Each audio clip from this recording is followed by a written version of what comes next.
Hai, balik lagi bareng gue Nia Nadia di Diari Calon Arsitek.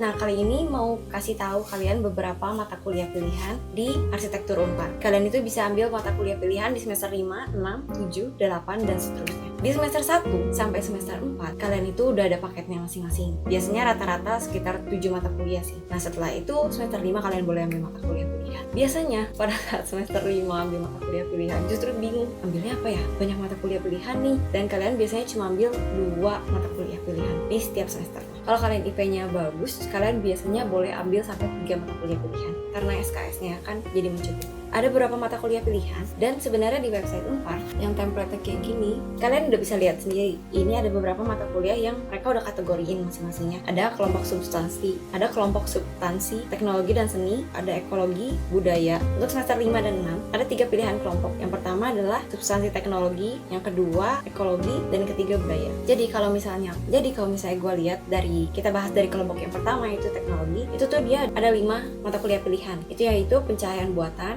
proteksi kebakaran, pengantar ekonomi bangunan, pemeliharaan dan pemerawatan bangunan, lalu ada pemugaran bangunan. Pencahayaan buatan kalian ngerti lah, itu kayak lampu, terus pencahayaan buatan harus segimana lumennya. Jadi lampu tuh beda-beda, ada yang kuning, ada yang lebih ke putih, ada yang lebih ke biru. Nah, itu menghasilkan suasana juga yang berbeda. Dan di dalam kelas ini juga kalian belajar pencahayaan buatan seterang apa yang dibutuhkan kalau posisinya ada jendela atau ada bukaan atau seperti apa. Yang kedua, proteksi kebakaran. Ini juga menarik. Sekarang ada ketentuannya dalam undang-undang, seperti harus berapa tangga darurat, lalu harus ada lift kebakaran dan sebagainya. Yang ketiga adalah pengantar ekonomi pembangunan. Kalian akan belajar tentang ekonomi bangunan. Jadi kalian akan belajar tentang ilmu ekonomi sedikit, tapi yang berhubungan langsung dengan bangunan, kayak harga properti rumah, biaya konstruksi, dan lain sebagainya. Yang keempat adalah pemeliharaan dan perawatan bangunan. Ini juga menarik karena sebenarnya kalau misalnya diperdalam, perawatan dan pemeliharaan bangunan ini cukup kompleks. Ini beda-beda tergantung dari setiap materialnya, kondisi iklimnya, lalu kegunaan bangunannya, beda-beda cara pemeliharaan bangunannya. Yang kelima adalah pemugaran bangunan. Pemugaran adalah renovasi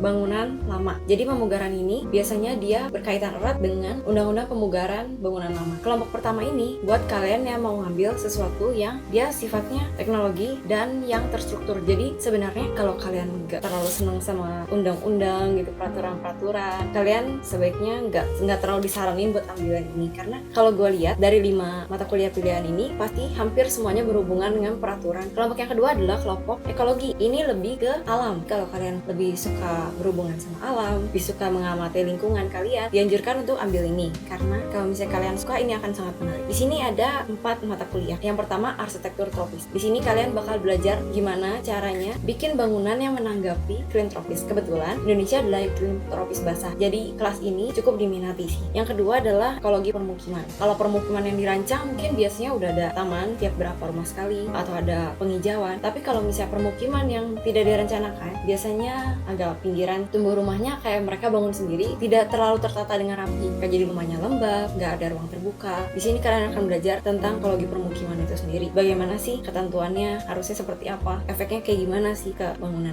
Yang keempat adalah arsitektur perumahan vertikal kota. Ini lebih banyak kayak apartemen, bangunan tinggi, karena sekarang perumahan tuh karena lahannya berkurang cukup drastis, jadi sekarang pembangunan vertikal banyak banget. Yang terakhir adalah teknologi lingkungan dalam arsitektur. Belajar tentang bagaimana teknologi bisa membuat lingkungan menjadi lebih baik. Kelompok yang ketiga tentang budaya. Kalau kalian yang suka budaya, sangat dianjurkan untuk ambil ini. Tapi kalau misalnya kalian yang nggak terlalu suka adat istiadat, sejarah, karena budaya pasti berhubungan dari zaman dahulu sampai sekarang. Bagaimana terbentuknya budaya itu, kalian harus belajar. Jadi kalau kalian yang nggak terlalu suka sejarah, nggak terlalu dianjurkan ambil ini. Ini ada 7 mata kuliah. Nah, yang pertama estetika dalam arsitektur. Ini bagaimana kalian berperilaku baik dalam berarsitektur. Jadi arsitektur itu menciptakan bangunan, tapi diusahakan untuk tidak merusak lingkungan. Yang kedua adalah lokalitas dalam arsitektur. Bangunan yang ada dimanapun tempatnya, dimanapun kotanya, dia harus memiliki sikap terhadap lokalitas masyarakat di sana. Itu gimana caranya kalian bisa ikutin kelas ini. Yang ketiga adalah arsitektur vernakular. Mata kuliah ini belajar bagaimana kalian memasukkan budaya lokal setempat ke dalam bangunan dan diaplikasikannya langsung. Yang keempat adalah tipologi bangunan. Ini gue nggak terlalu paham bener sih, karena gue nggak ambil kelasnya. Yang kelima adalah pengantar antropologi dalam arsitektur. Antropologi adalah ilmu yang mempelajari tentang manusia dan perilakunya